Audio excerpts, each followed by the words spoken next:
तो चलिए मेरे दोस्तों, अब हम आ ही गए, देर आए दुरुस्त आए। आज से मैं स्टार्ट कर रहा हूं, सीएपीएफ के पीवाईक्यूज डिस्कस करूंगा, सब्जेक्ट वाइज और सब्जेक्ट के बीच में टॉपिक वाइज। इस प्रकार आपको हेल्प मिलेगी समझने में कि क्वेश्चंस कैसे यूपीएससी पूछता है और किस लेवल तक हमें पढ़ना है। ये सीडीएस देने वाले बच्चे, सीएपीएफ देने वाले बच्चे, सिविल सर्विसेज देने वाले बच्चे और इवन एनडीए देने वाले बच्चे सब देख सकते हैं इन क्वेश्चंस को। प्राइमरली टारगेटेड है ये सीएपीएफ पेपर के लिए, पर सेम लेवल ऑफ क्वेश्चंस है यूपीएससी पूछता जो। ठीक है जी, मैं स्टार्ट करूंगा बिल्कुल 2004 से। सारे क्वेश्चंस आज आपके सामने रखूंगा क्लाइमेटोलॉजी टॉपिक पे। ऐसे टॉपिक वाइज क्वेश्चंस मिलना थोड़ा मुश्किल होता है। This is my teams hard work which I am presenting in front of you. So I will definitely request you people, please share जरूर करिए, लोगों तक पहुंचाइएगा इन क्लासेस को, ताकि लोगों को भी पता चले किस लेवल का पढ़ाया जाता है। ठीक है जी, यही एक सभी से रिक्वेस्ट है, दबा के शेयर करिए और ज्वाइन करिए इन सेशंस को। चलिए फिर स्टार्ट करते हैं जी, बिल्कुल स्टार्टिंग से 2006 के क्वेश्चंस पहले स्टार्ट करेंगे, राइट। फिर उसके बाद आगे 6 या 5 तक के पूछे हुए हैं, सारे क्वेश्चंस हैं जितने भी यूपीएससी ने अभी तक बनाए हैं। आपके सामने है पहला question, which of the following does not control the climate. अगर आप समझ पाओ क्लाइमेट को कौन सी चीज कंट्रोल नहीं कर सकती, यहां पर ऑल्टीट्यूड से क्लाइमेट चेंज होता है, बिल्कुल होता है जी। ठीक है, लैटिट्यूड से, इक्वेटर से जैसे जैसे आप पोल की तरफ जाओगे तो क्लाइमेट चेंज होता है। क्या लॉन्गिट्यूड से, अगर इस लॉन्गिट्यूड पे कोई और है, इस लॉन्गिट्यूड पे कोई और है, क्या इनका क्लाइमेट चेंज होगा? बिल्कुल नहीं होगा। क्लियर है, ये कंट्रोल ही नहीं करते, तो आंसर सी ऑप्शन है। फॉरेस्ट कवर ज्यादा जहां पर हो तो वहां पर ग्रीनरी ज्यादा होगी, सो आंसर सी ऑप्शन होना चाहिए। ऐसा क्वेश्चन कई बार पूछा जा चुका है। अगला क्वेश्चन बहुत बेसिक क्वेश्चन 2009 में पूछा था, लेकिन बच्चे के लिए ये भी टफ है जी। प्लेनेटरी विंड्स, अगर आपको याद हो, फेरल्स ट्राइसेलुलर मॉडल पढ़ा था और उसमें हमने देखा था कि भाई प्लेनेटरी विंड्स कौन कौन से हैं। ट्रेड विंड है, वेस्टर्लीज है, और फिर हमने तीसरा डिस्कस किया था पोलर ईस्टर्लीज। याद आ रहा है? इसी में हमने फेरल्स ट्राइसेलुलर मॉडल में 3 सेल देखे थे। हेडली सेल ट्रेड विंड्स के अकॉर्डिंग है जी वहां पर, और वेस्टर्लीज के तरफ आता है फेरल सेल और फिर पोलर सेल। ये सेल भी आपको याद होंगे मेरे हिसाब से, अगर आपने मेरे साथ पढ़ा तो you must be remembering, right. So यहां पर प्लेनेटरी विंड ट्रेड विंड है। मॉनसून आपको पता है एक लोकल विंड है, जो कि monsoon which is Arabic word मौसम, इसका मतलब है reversal of wind with the change in season. Wind अपनी डायरेक्शन चेंज करता है, साउथ वेस्ट मॉनसून आते हैं और जैसे ही सर्दी आएंगी तो ये नॉर्थ ईस्ट मॉनसून बन जाएंगे। तो ये प्लेनेटरी नहीं है। चिनूक लोकल विंड अमेरिका में, hot wind ice eater snow eater कहा जाता है, right. Very favourable for agriculture there in the North America. Mistral cold wind France में, सदर्न एल्प्स में चलती है, रोन वैली में मिस्टल। अगला जी, earth receives sun's energy at the infrared end of the spectrum. अगर आपको याद हो, अर्थ जो है वो रिसीव क्या करता है? सोलर रेडिएशन, जिसको इंसोलेशन कहते हैं, और वो बिल्कुल इंफ्रारेड भी होती हैं और अल्ट्रावायलेट भी होती है, सारी होती हैं। तो मैं कह सकता हूँ इंफ्रारेड, क्योंकि गर्मी, इंफ्रारेड रेज हमने इलेक्ट्रोमैग्नेटिक वेव्स में भी पढ़ी है। जो गर्मी हो, कोई भी चीज जो गर्म, हाँ, गर्मी रिलीज करे, उसको इंफ्रारेड कहते हैं। दूसरा, earth radiates the sun's heat as ultraviolet. यहां पर गलत है, क्योंकि ये तो है नहीं कि भाई जो वापस रेडिएट होती है, जिसको आप टेरेस्ट्रियल रेडिएशन कह सकते हो, वो अल्ट्रावायलेट नहीं होते जी। रादर वो लॉन्ग वेव रेडिएशन होते हैं, ये शॉर्ट वेव रेडिएशन होते हैं, ऐसा भी हमने पढ़ा था। तो only one should have been the answer. Rainfall in doldrums is of convectional nature. बिल्कुल जी, डोलड्रम्स कहां पर है? इक्वेटर पे, जहां पर आईटीसीजेड होता है, और उसी जगह पर आपको पता होगा हवा ऊपर को उड़ती है, तो convectional nature, convectional type of rainfall हमने बात की थी डोलड्रम्स पे होती है। It is highly localised and is associated with minimum cloudiness. गलत है जी, क्लाउडीनेस तो बहुत ज्यादा होगी। क्यूमुलोनिम्बस क्लाउड्स होते हैं इक्वेटर पे जहां पर डोल्ड्रम्स होते हैं और बारिश बहुत होती है। यहां तक तो ठीक है, लेकिन आगे सेंटेंस गलत हो गया। तो answer is only one. Next question जी, एल नीनो पर। एल नीनो जो कि बार बार मॉनसून के साथ एसोसिएटेड है, वैसे पेरू के कोस्ट पे नॉर्मली ठंडा करंट चलता है, पेरू करंट, जिसको हम बोल्ट करंट कहते हैं। लेकिन अगर ये करंट गर्म हो जाए, ये जो करंट चलता है cold, if it turns into a hot current, that situation is called as El Nino.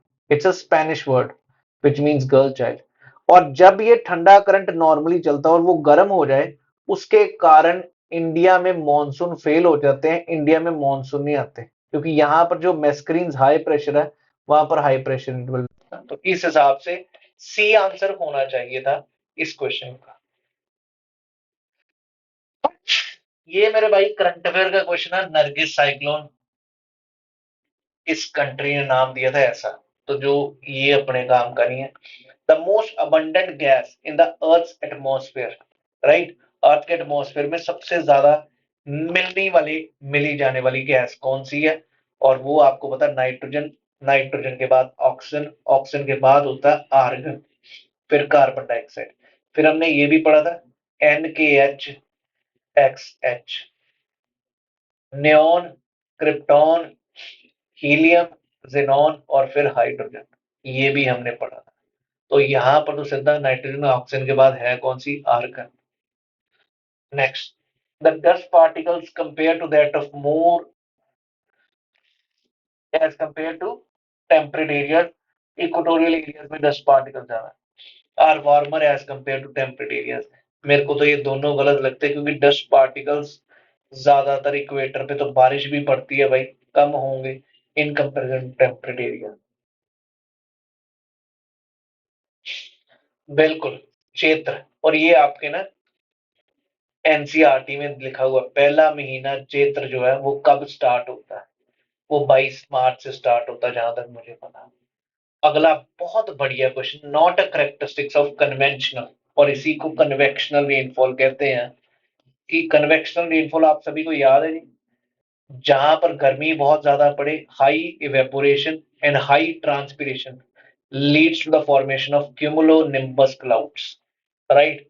और वो दिन में बारिश होती है, और ये जो बारिश होती है वो टरेंशियल रेनफॉल होती है, और ये थंडरिंग और लाइटनिंग के एसोसिएटेड है, not with drizzling.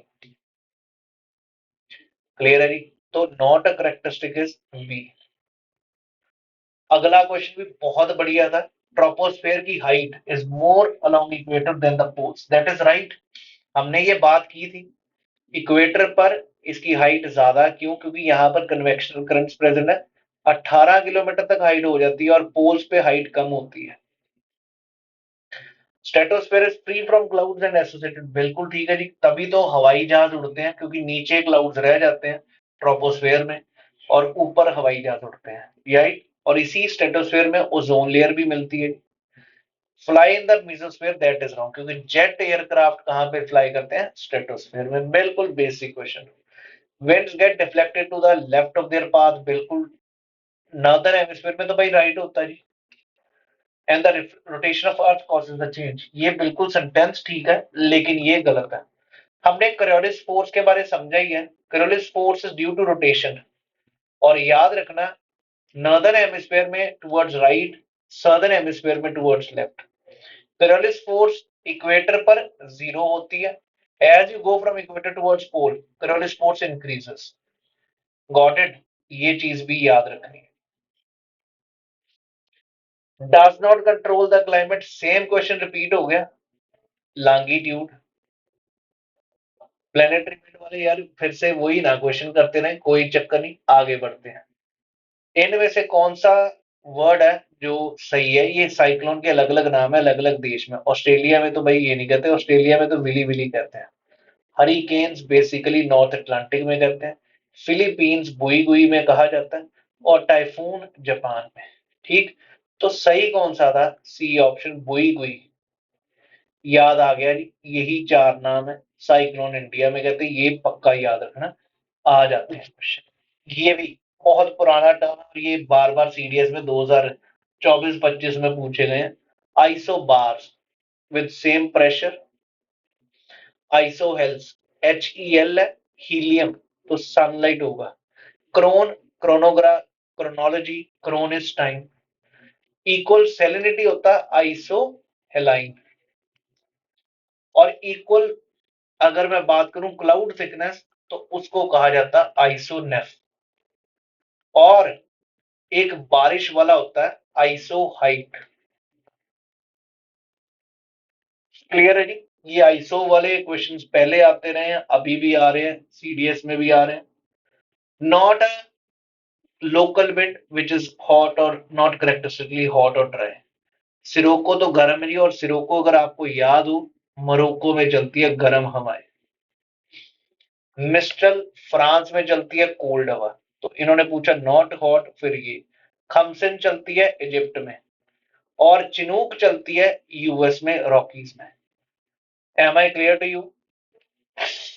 Next, powerful in determining the movement of wind including its velocity. बिल्कुल, विंड पे तीन विंड्स चलती हैं, फोर्सेस लगते हैं, ये तीन, एक ये, एक ये, और एक Coriolis force. Pressure gradient force एक मेन फोर्स होती है which determines the velocity, right? Next one, leading to a cyclone. It is a wind circulation along with a low pressure at the center. ये तो ठीक है जी।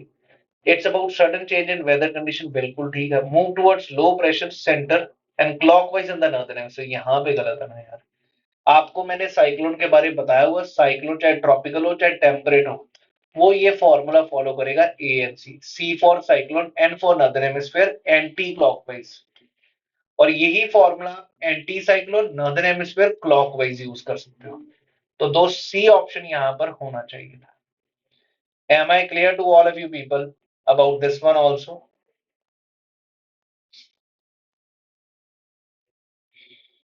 भाई जी ये क्लियर हो गया सभी को? चलिए फिर आगे। जब साइक्लोन लैंड की तरफ जाता है तो क्या होता है, ये चीज हमें देखनी है।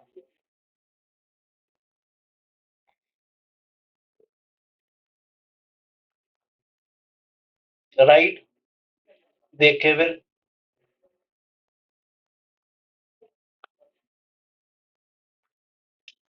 मॉइस्चर सप्लाई कट ऑफ हुई थी, बिल्कुल। And friction over land kills the cyclone, बिल्कुल ठीक है। रादर जो पानी से जो उसके पास लेटेंट हीट एनर्जी आती है वो खत्म होती जाएगी।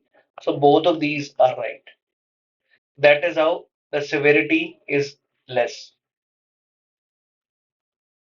नेक्स्ट, हरिकेन्स रियरली मूव और within 5 degrees of equator. जान के इन्होंने सिर्फ हरिकेन्स वर्ड लिखा, लिखना ट्रॉपिकल साइक्लोन था, तो क्योंकि ट्रॉपिकल साइक्लोन ही तो हरिकेन कहते हैं उधर, तो वही क्वेश्चन है। तो विद इन 5 डिग्री पे क्यों रेयरली मूव होता है विद इन 5 डिग्रीज में? क्योंकि क्रियोलिस फोर्स वहां पर वीकेस्ट है। क्रियोलिस फोर्स होगी तभी साइक्लोन बनेगा, तो दैट इज देयर। अगला, inner most region of hurricane, जिसको आई कहते हैं, वहां पर आई होता है सेंटर ऑफ द साइक्लोन, जहां पर बिल्कुल काम कंडीशंस हैं, where there is no movement of air, there is no rainfall, that is eye. इसके किनारे में बहुत तेज जो हवाएं चलती हैं उसको आई वॉल कहते हैं। बिल्कुल सेंटर पे हो क्या रहा होता है, हवा सबसाइड करती है, where temperature is highest and the pressure is lowest. Market A should have been the answer in this question. Next, most plausible explanation of Thar desert, कि हिंदुस्तान में जो थार डेजर्ट है वो अरावली के इस तरफ है क्यों? प्रिवेलेंस ऑफ सैंड ड्यून्स, तो उसका कॉन्सिक्वेंस हुआ थार का। Evaporation of moisture by heat, no. Absence of mountains to the north और north of the Rajasthan to cause orographic rain, मेरे हिसाब से यही होना चाहिए। Is everyone clear? C should have been answer, because इसके जो अरावलीज भी हैं उनकी ओरिएंटेशन ऐसे कि वो ऑब्स्ट्रक्शन करते ही नहीं। अगर ऐसे रास्ते में होते तो then it could have been, so C would have been the best option. 2015 का wind direction is clockwise in the cyclone of northern hemisphere. Planetary wind that blows from northeast to northwest is known as northeast trade winds. भाई वो north east से south west की तरफ जाती है, पहली चीज, ऐसे तो जाती नहीं, तो ये गलत है। और साइक्लोन आपको अभी बताया नॉर्दर्न हेमिस्फीयर में एंटी क्लॉकवाइज होता है। अब 1 और 2 तो गए, रह के गया 3 और 4 या 4 only. Anti clockwise in northern hemisphere in this, ठीक है, क्योंकि A N C, A for anti cyclone, northern hemisphere clockwise, वही एंटी साइक्लोन सदर्न हेमिस्फीयर में एंटी क्लॉकवाइज होगा। क्लियर है?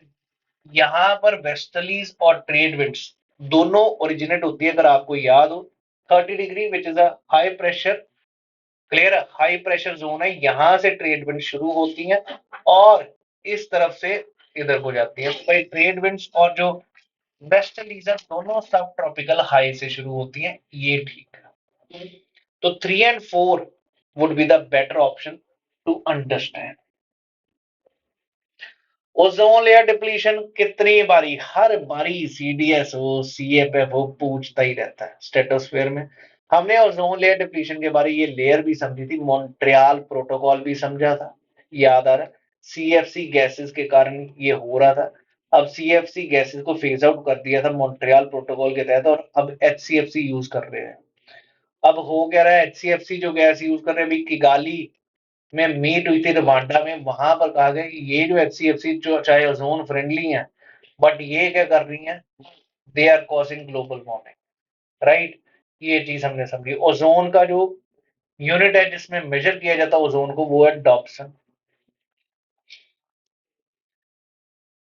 Not a greenhouse gas, इस पे भी कई बार हमने डिस्कस किया जी।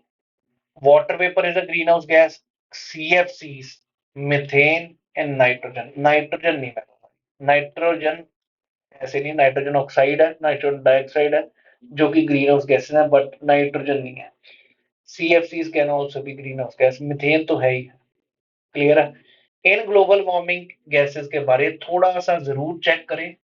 तीन चीजें एस्पेक्ट, क्योंकि सीडीएस में एक बार ही आ चुका, ग्लोबल जो ग्रीन हाउस गैसेस हैं, इनमें से किसका सबसे ज्यादा लाइफ टाइम है, स्पैन किसका ज्यादा एटमॉस्फेयर में, ये क्वेश्चन आ जाता है।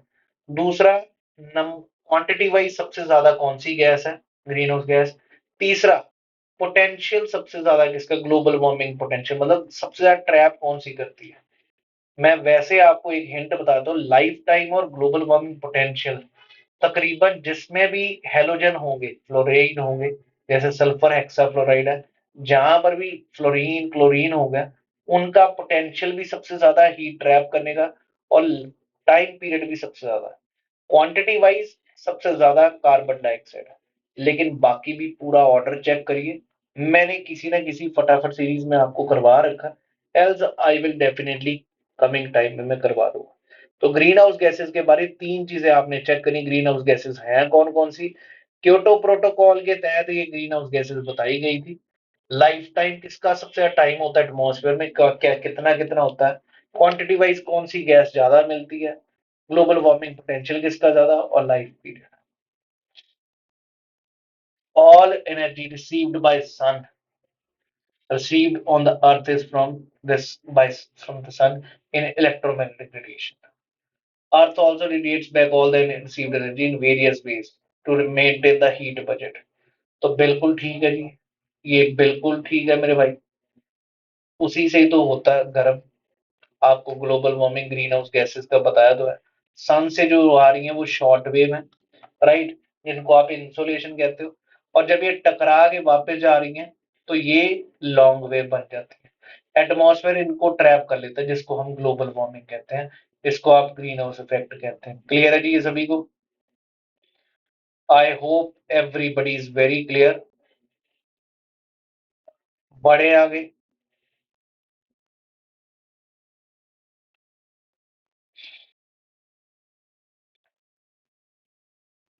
नेक्स्ट चेक करिए, ये चेक कर लीजिए, बहुत बार ये क्वेश्चन बार बार यूपीएससी बनाता है आपके पेपरों में। क्या? वो भी चेक कर लीजिए कि साइक्लोन्स कहां पर कहते हैं, इंडिया में। हरिकेन्स कहां पे कहा जाता है, यूएस से। टाइफून आप कह सकते हो East Asia, China, Japan. Willy willy Australia. बिल्कुल बेसिक क्वेश्चन, ए का 4, बी का 1, ठीक है जी, सी का 2 और 3। क्लियर है? अगर आप में से कोई भी कोई भी पेपर 2 की क्लासेस की प्रिपरेशन करना चाहता है हमारे साथ ऑफलाइन चंडीगढ़ में, you can definitely WhatsApp us on this number. ठीक है जी। और अगर कोई भी बंदा बहुत अच्छे से पेपर 2 की तैयारी होगी, ये मैं गारंटी दे सकता हूं, आप 2 से 3 दिन पहले डेमो लगा के लगाइए। दूसरा, अगर आप अनअकैडमी पे मेरे साथ जुड़ना चाहते हैं for paper 1 and paper 2 both everything will be discussed, तो you can subscribe on Unacademy by using this code also for CDS, CAPF और एफकेट। और शेयर जरूर करिए। नेक्स्ट क्वेश्चन बहुत बढ़िया क्वेश्चन है जी। प्लेनेटरी विंड सिस्टम के साथ कौन सी चीज कनेक्टेड नहीं है? लैटिट्यूडनल वेरिएशन और एटमॉस्फेयर की हीटिंग, ये तो है ही है जी। इमर्जेंस ऑफ प्रेशर बेल्ट, अर्थ का रेवोल्यूशन का कोई है ही नहीं प्लेनेटरी विंड सिस्टम से लेना देना। रोटेशन का है, उससे करोलिस फोर्स बनती है। लैटिट्यूडनल वेरिएशन से तो हाई प्रेशर लो प्रेशर बनता है। अगर आपको याद हो प्लेनेटरी विंड सिस्टम जब हमने पढ़ा, पहले प्रेशर बेल्ट्स बनाई थी। ठीक है। और आपको ये भी बताया था कि ये प्रेशर बेल्ट शिफ्ट होती हैं, जैसे ही समर सोल्स्टिस होगा सन ऊपर को शिफ्ट करेगा, तो ये प्रेशर बेल्ट आईटीसीजेड भी ऊपर को शिफ्ट करता है। Rather shifting of pressure belts के कारण ही तो मेडिटेरेनियन टाइप ऑफ क्लाइमेट का वजूद है, जहां पर विंटर्स में बारिश होती, गर्मियां सूखी होती। ये क्वेश्चन भी बहुत बढ़िया क्वेश्चन था। फ्रंट्स जो नॉर्मली लोग छोड़ चुके होते हैं टॉपिक, यहाँ किसी को बताया नहीं जाता, और इस पर भी क्वेश्चन आने के काफी काफी आसार है। ऑक्लूडेड फ्रंट क्या होता है? रादर 4 प्रकार के फ्रंट होते हैं और चारों को यहां पर डेफिनेशन लिख दी है। इसको स्टेशनरी फ्रंट कहते हैं जब दोनों एयर मासेस एक दूसरे के बिल्कुल बगल में खड़े हैं, तो दैट इज स्टेशनरी फ्रंट। अगर cold air mass warm air mass में घुस रहा है तो उसको कोल्ड फ्रंट कह देंगे। अगर warm air mass cold air mass में घूम रहा है तो वार्म फ्रंट कह देंगे। और आखिरी, अगर एयर मास दो के बीच में, इधर कोल्ड एयर मास है और इधर भी कोल्ड एयर मास है, बीच में वार्म एयर मास है, उनके बीच में फंसा हुआ है, इस चीज को ऑक्लूडेड फ्रंट कहते हैं। चारों फ्रंट के टाइम बारिश होती है, stationary front, cold front, warm front और ऑक्लूडेड फ्रंट। ऑक्लूडेड के टाइम स्नोफॉल होती है, याद रखना। समझ गए? ऑक्लूडेड होता क्या है? जब इधर कोल्ड एयर मास है, इधर वार्म एयर मास है और इधर कोल्ड एयर मास है, इसको कहते हैं भाई, ये देखिए, इसमो को कहूंगा जी वार्म फ्रंट और ये कोल्ड फ्रंट। क्लियर है? और कोल्ड फ्रंट जब वार्म फ्रंट को ओवरटेक कर ले, उस चीज को हम कहते हैं ये चीज। आंसर 4 ओनली था, क्योंकि फुली लिफ्टेड ऑक्लूडेड का मतलब ही है, और इससे वेदर के एसोसिएटेड है, स्नोफॉल होती है। ये है जी कॉपन क्लासिफिकेशन। सिंपल क्वेश्चन है, लेकिन अगर किसी ने क्लाइमेट्स पढ़े तभी वो कर पाएगा। अब पहले कॉपन क्लासिफिकेशन भी समझाता हूं। ए, बी, सी, डी, ई, ये कैपिटल लेटर्स बेसिकली किसको डेजिग्नेट करते हैं? टेम्परेचर को, normally, except this B because B is for desert. A, tropical areas 23.5, ऊपर 23.5 के बीच में, जो भी, अगर इक्वेटर पे हो, कहीं पे भी हो, कोई भी अगर लोकेशन दी है और वो इसके बीच में आ रहा है, तो आपने सिंबल ए डालना, बिकॉज ये टेम्परेचर को बताएगा। सी डालना है टेम्परेट एरिया के लिए, और डी डालना है कोल्ड एरिया के लिए, ई और कोल्ड एरिया के लिए। ठीक, अब देखिए, अब कैलिफोर्निया, अगर आपको याद हो, Mediterranean type type of climate बनता है, और कैलिफोर्निया जो मेडिटेरेनियन टाइप ऑफ क्लाइमेट है वो 30 to 45 के बीच में, तो ऑब्वियसली ये किस में आ रहा है? सी में आ रहा है, तो सी। और अब मैं छोटे अल्फाबेट भी बताना भूल गया, एस, डब्ल्यू, एफ और M. S for summers are dry, winters are wet, याद रखिए, जो सिंबल दिया है वो ड्राई है, विंटर्स आर वेट। अगर डब्ल्यू दिया है तो W is dry, summers are wet. और ये एफ मींस पूरा साल बारिश, एम मींस मॉनसून। क्लियर है जी?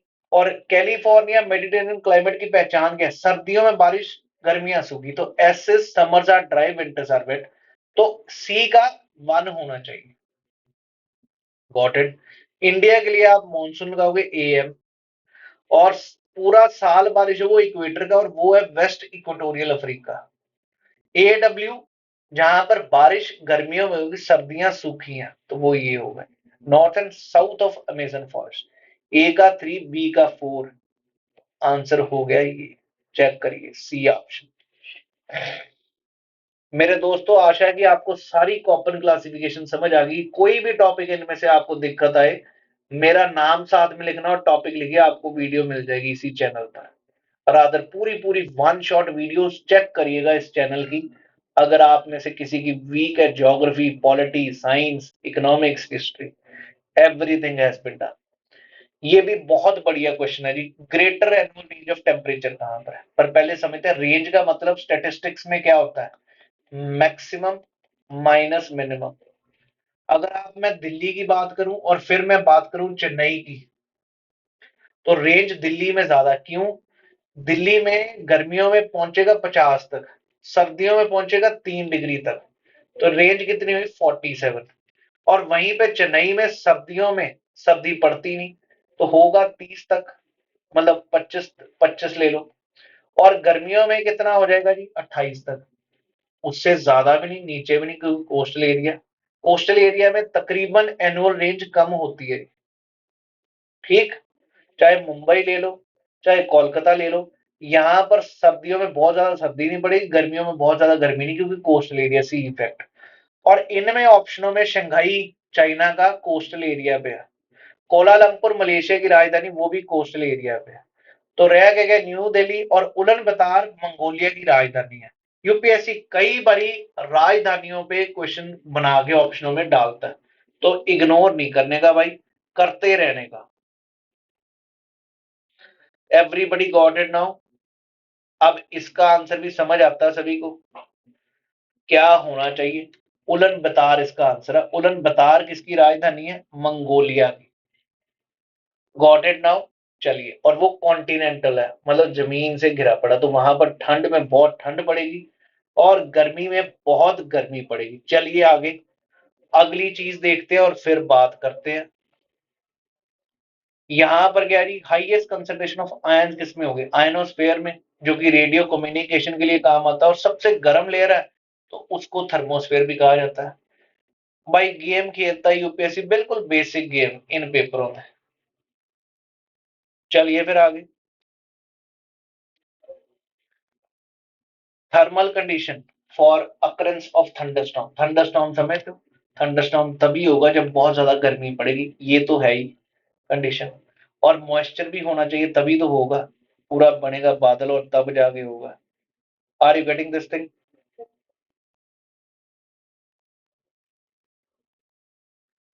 नेक्स्ट अगर मैं बात करूं,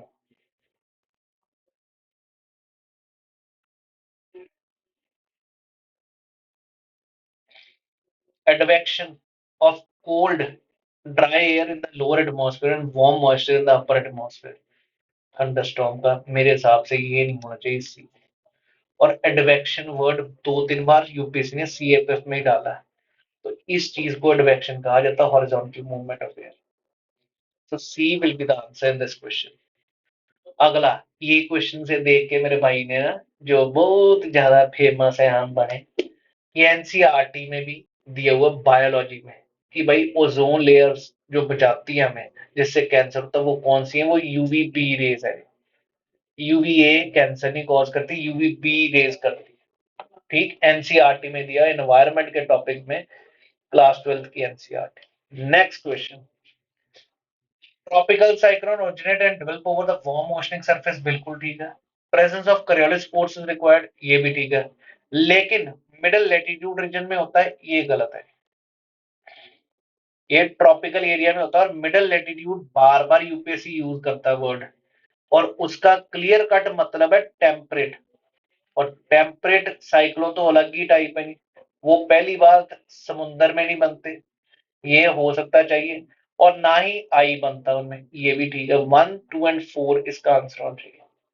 क्लियर है? टेम्परेट रीजन में जो बनेंगे वो टेम्परेट साइक्लोन होते हैं, और वो याद रखना वो जमीन पानी कहीं भी बन सकते हैं। पर उनका फर्क क्या होता है, वो जहां पर दो कंट्रास्टिंग एयर मासेस मिले, रादर इसको पोलर फ्रंट थ्योरी कहते हैं। ऊपर से पोल से आ रहा कोल्ड एयर मास, ट्रॉपिकल से आ रहा हॉट एयर मास, ये दोनों आपस में मिल रहे हैं यहां पर, और तब बनता गया फ्रंट, और वैसे ही लो प्रेशर बन जाएगा जिससे साइक्लोन बनता है। So clear cut middle attitude is wrong word. So 1, 2 and 4 should have been answer. Next question, layers of the atmosphere, इस पे क्वेश्चन बताइए भाई। सबसे कम टेम्परेचर तो मेसोस्फेयर है, सबसे कोल्डेस्ट लेयर में। ये क्वेश्चन भी बहुत बेहतरीन था। It is a challenging question but a basic question. Mid latitude regions diagonal variation in weather is due to what? Is due to advection. याद रखना, middle latitude region 23 and half to 66 and half, उसमें diagonal दिन और रात का जो variation होता है उसका कारण क्या है जी? एडवेक्शन। ये क्लियर कट स्टेटमेंट वहां से लिखी है। कहानी इसमें कम है, advection horizontal movement of air.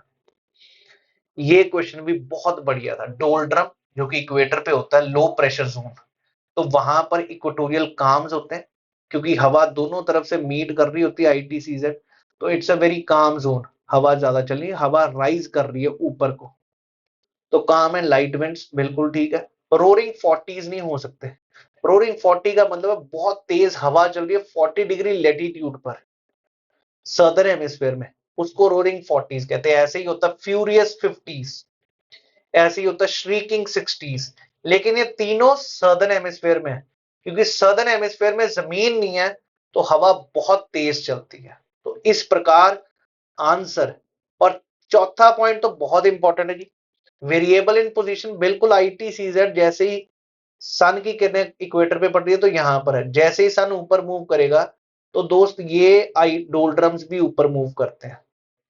अगर नीचे मूव करता तो ये भी नीचे मूव करते हैं। तो मेरे दोस्त 1, 2 and 4 will be the best option in this question.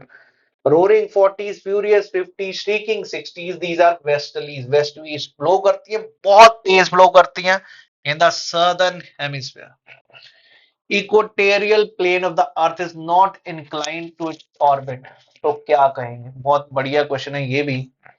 अगर आप चेक करो तो दोस्त, अगर इक्वेटोरियल प्लेन जो है वो इंक्लाइंड नहीं है इसके ऑर्बिट पे, would be longer, no, duration तो सेम रहेगा जी।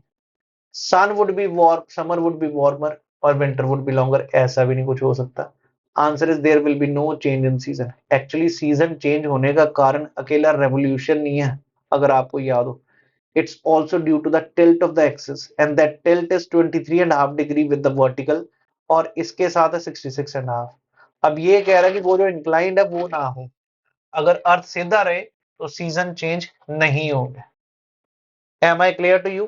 So it was a very simple question. C should have been the answer. Next question check करिए। Receives maximum rainfall. It was a tough, tricky question.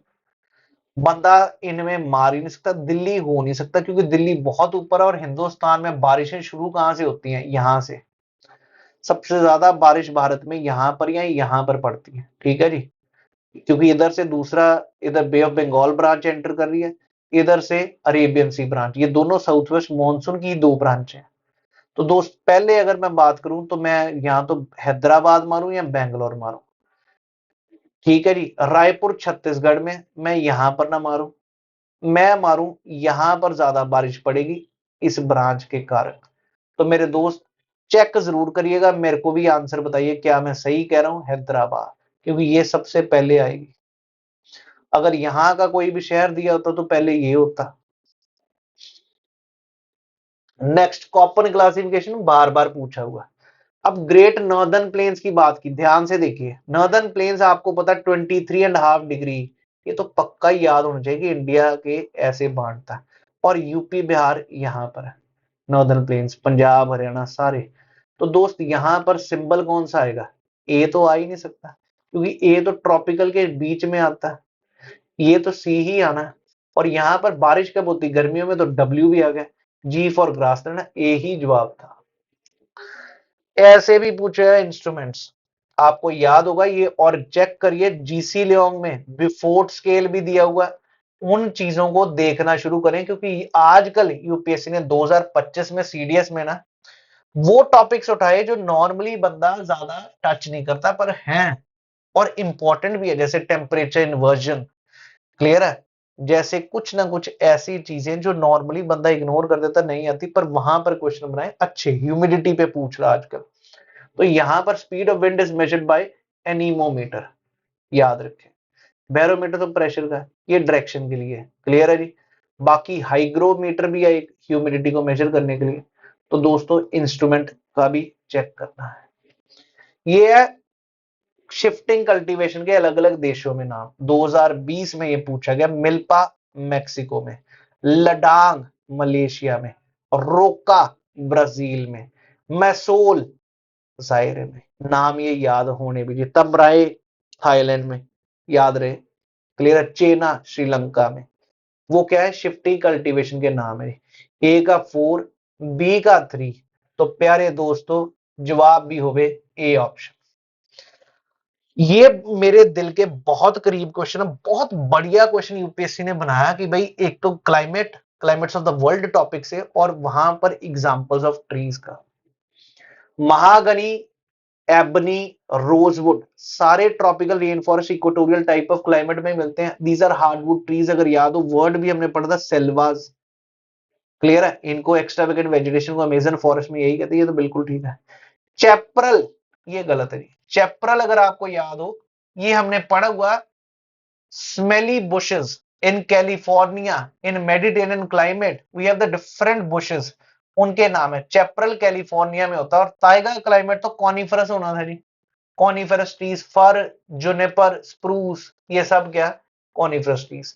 Lichens tundra में होते हैं, बिल्कुल ठीक है। Sol टेसिडोस, ये जो हिंदुस्तान में सॉल, सैंडल, टीक, ये सारे उसी के एग्जांपल है।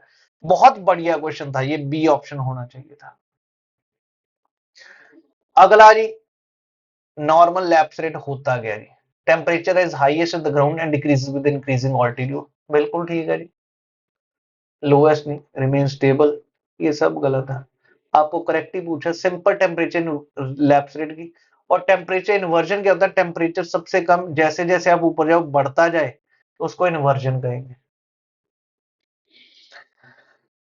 To find out the absolute location of a place on the map. और यहां पर अगर आप चेक करो, आपको भी पता लेटीट्यूड और लॉन्गिट्यूड का सिग्निफिकेंस क्या है। जहां पर ये दो चीजें मीट करें तो वो लोकेशन होगा, उसका एड्रेस होगा।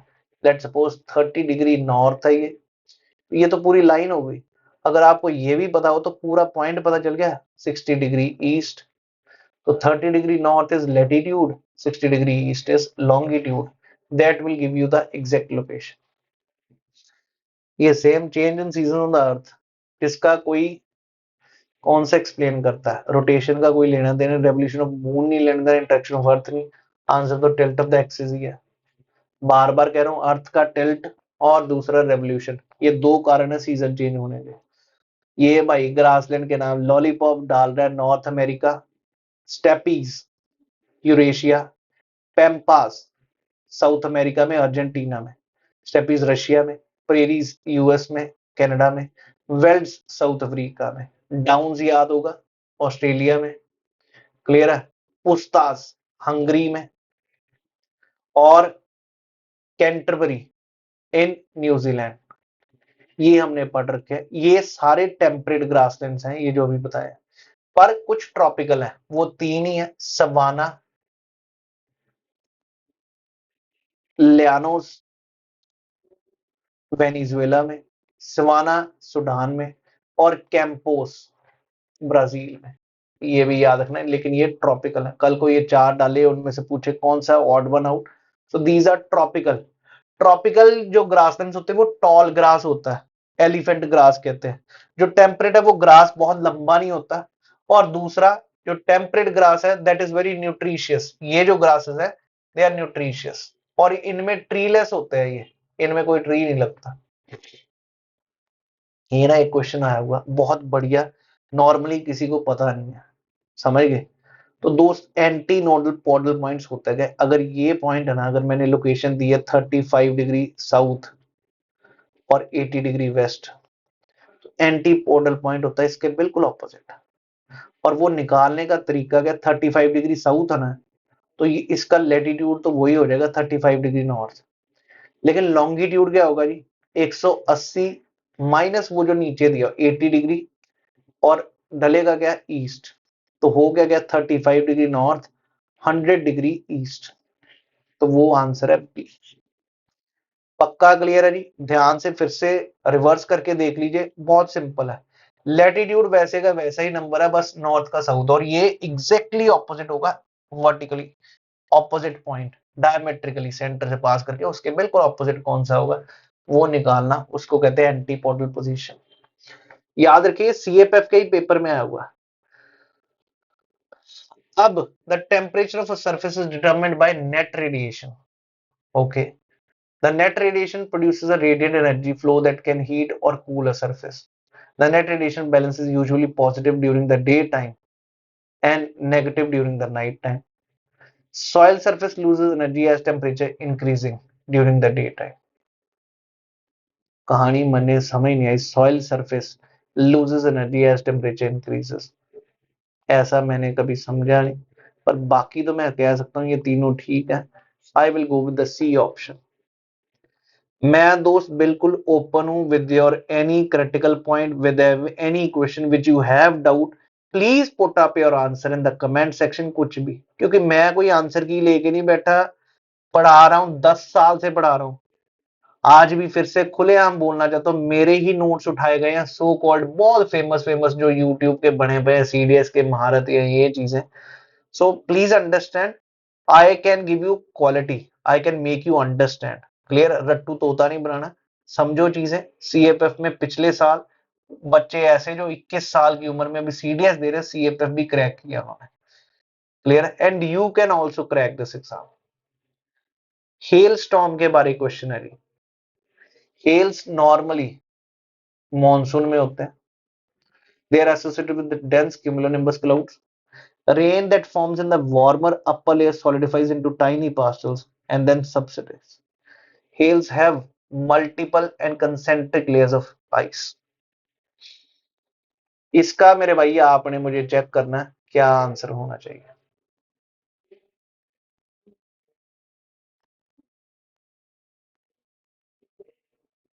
ये मेरे को जो लग रहा है ये स्लीट का कह रहा है, ये हेल वाली कहानी नहीं है। होना सी एंड डी में से चाहिए, मारिएगा आप। 31 दिसंबर न्यूजीलैंड है। अब अगर मैं इधर जाऊं हवाई में तो डेट क्या होगी? अगर आपको याद हो, as you cross international date line from west to east you will gain a day, एक दिन पीछे जाओगे। तो ठीक, हवाई और अलास्का दोनों इधर ही हैं, तो both have 30 December. Everyone got it, you will gain a day once you cross from west to east. A wonderful question. और अगर आपको याद भी हो, अलास्का और हवाई दोनों यूएस की टेरिटरीज हैं, यूएस के साथ ये कनाडा और ये अलास्का, ये यहां पर बेरिंग स्ट्रेट है, याद आ रहा है? तो यही तो 180 डिग्री लाइन है, इसके इस तरफ है अलास्का। तो I will go with the B option in this question. Good question. Next question, wonderful. They occur at the upper levels in the atmosphere, subject to two forces, pressure gradient force and Coriolis force. अब ये geostrophic winds हैं, NCERT में दी हुई है। ये supposedly high pressure है 400 बार, example ले लो 300 बार, और ये है 50 बार, ठीक है, प्रेशर का। अब जब विंड यहां से स्टार्ट करेगी, नॉर्दर्न हेमिस्फीयर है तो ये राइट को जाएगी। इसका Coriolis फोर्स हमेशा परपेंडिकुलर लगती to the pressure gradient force. ये पीजीएफ है और ये Coriolis फोर्स है, तो नेट रिजल्टेंट क्या होगा, इसके बीच में से जा रही होगी। अब ये जैसे जा रही है आगे को, इसके ऊपर Coriolis फोर्स किधर लगी, परपेंडिकुलर, तो वो इधर लग जाएगी। ठीक है, नेट रिजल्टेंट क्या होगा, ऐसे, फिर इसके ये ऐसे, ultimately the wind will start going parallel. Coriolis force ऐसे हो गई और इसको काउंटर बैलेंस क्या कर गई, प्रेशर ग्रेडियंट फोर्स। और विंड नॉर्मली परपेंडिकुलर चलती है आइसोबार के, high pressure to low pressure चलती, पर geostrophic winds move parallel to the isobars, लिखा, they parallel to the isobars and these two forces are balanced. यही दो चीजें हमने देखी, pressure gradient force, Coriolis force balanced है और वो इन आइसोबार के पैरेलल चल रही है, तो उसको क्या कहते हैं, जियोस्ट्रॉफिक विंड्स। ये आपकी एनसीईआरटी में दिया हुआ है। Everyone clear? When pressure gradient force and Coriolis force is balanced and the wind is moving parallel to isobar is geostrophic wind. Next question. Earth rotates from 15 degree each hour, बिल्कुल ठीक है, एक एक घंटा 15 degree. The time zones normally differ by 1 hour. अच्छा जी, अगर 15 degree से, अच्छा 15 डिग्री से टाइम जोन चेंज कर दूं। International deadline the calendar, clear है जी। इस चीज को चेक करिए, जरूरी है समझना इस क्वेश्चन का। पहली स्टेटमेंट ही मेरे को ना आपके लिए क्लासिफाई और समझना पड़ेगा। चेक करिए, since the earth rotates by 15 degree each hour, time zones normally differ by 1 our.